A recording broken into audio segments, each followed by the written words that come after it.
अस्सलामुअलैकुम। उम्मीद करता हूँ कि तमाम तालिब इल्म खैरियत वफ़ियत के साथ होंगे। आपका मेज़बान शराज अहमद। लेक्चर शुरू करने से पहले रोज़ाना की तरह एक दफ़ा सूरत फ़ातिहा, 3 दफ़ा सूरत इख़लास, अव्वल आखिर दुरूद शरीफ पढ़कर इनको बख्श देंगे जो दुनिया से अभी तक चले गए हैं। फिर अपने लेक्चर का बाकायदा आगाज़ करते हैं रोज़ाना की तरह। ये क्लास 9 की तो हम बात कर रहे थे स्ट्रक्चर ऑफ एटम्स के बारे में। एटम का स्ट्रक्चर हमारे पास क्या था उसके ऊपर हमने बात की। उसके अलावा हमारे पास हमने रदरफोर्ड एटॉमिक मॉडल के ऊपर बात कर रहे हैं। तो यानी कि रदरफोर्ड एटॉमिक मॉडल हमारे पास क्या है उसके ऊपर हमने बात की। तो रदरफोर्ड एटॉमिक मॉडल मेरे पास उसके मैंने रिजल्ट भी आपको बता दिए। अब हमारे पास रदरफोर्ड एटॉमिक मॉडल जो है उसके हमने डिफेक्ट्स की बात करनी है। तो यानी कि हर चीज़ के ऊपर कोई ना कोई डिफेक्ट होता है, कोई भी चीज़ दुनिया के अंदर परफेक्ट नहीं है। डेट्स वाई यहाँ पे भी इस मॉडल के अंदर भी उन्होंने कुछ ना कुछ हमारे पास दिए हैं। तो वो डिफेक्ट क्या है वो हमने आज डिस्कस करने हैं, यहाँ पे स्टडी करने हैं। तो यहाँ पे सबसे पहले दिया हुआ है आपके पास, यहाँ पे जो सबसे पहला टॉपिक के अंदर दिया हुआ मैंने, तो वो क्या है, वो है क्लासिकल थ्योरी ऑफ रेडिएशन। तो क्लासिकल थ्योरी ऑफ रेडिएशन के मुताबिक आपके पास क्या होता है, रिलीज और इमिट द एनर्जी कॉन्टिन्यूसली। तो यानी कि आपके पास यहाँ पे एनर्जी जो है वो कॉन्टिन्यूसली यहाँ से खारिज भी होती रहती है और यहाँ पे ऑब्जॉर्ब भी होती रहती है। तो इसका मतलब ये हुआ कि अगर आपके पास एक इलेक्ट्रॉन है तो इलेक्ट्रॉन अपने न्यूक्लियस के गिर्द रिवॉल्व कर रहा है, तो यानी कि उसके रिवॉल्व करने के ड्यूरिंग उसकी एनर्जी ज़ाया हो रही है। जब उसकी एनर्जी ज़ाया हो रही है तो इसका मतलब ये हुआ कि एक वक्त ऐसा आएगा उसकी एनर्जी ख़त्म हो जाएगी।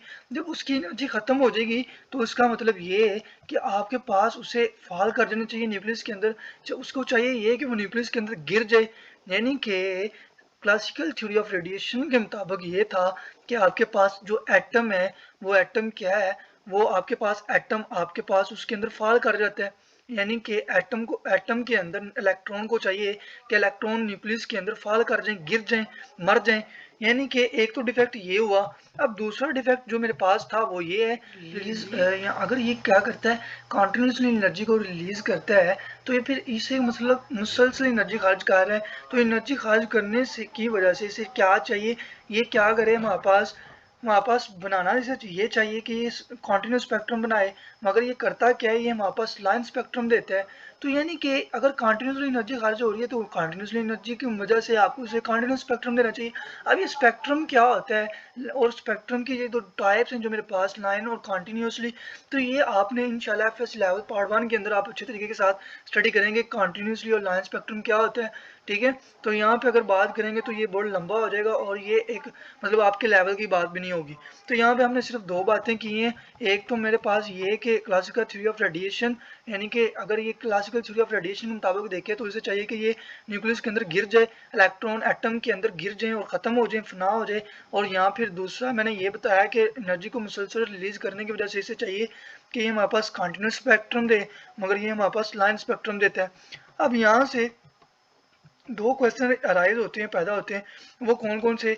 एक तो ये, अगर ये atom classical theory of radiation के मुताबिक देखें तो क्या करता है, ये फना होना जाना चाहिए।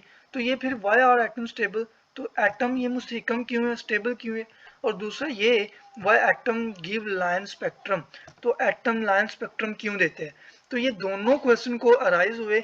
अब ये जो दो क्वेश्चन थे ये किस तरह से हल किए गए, ये किस तरीके के साथ उन्होंने मेंटेन किए, फिर इनका आंसर कैसे कैसे ढूंढे, ये कैसे कैसे जो हमारे पास साइंटिस्ट थे, कम्युनिस्ट थे, उन्हें कैसे मिले, इसके ऊपर हम इंशाल्लाह नेक्स्ट लेक्चर में बात करेंगे। तो वो किस तरीके के साथ बोहर ने ये सारे मामला हम इंशाल्लाह नेक्स्ट लेक्चर के अंदर बढ़ेंगे। अल्लाह हाफिज़, फ़ी अमानिल्लाह, अल्लाह आपका हामी नासिर हो।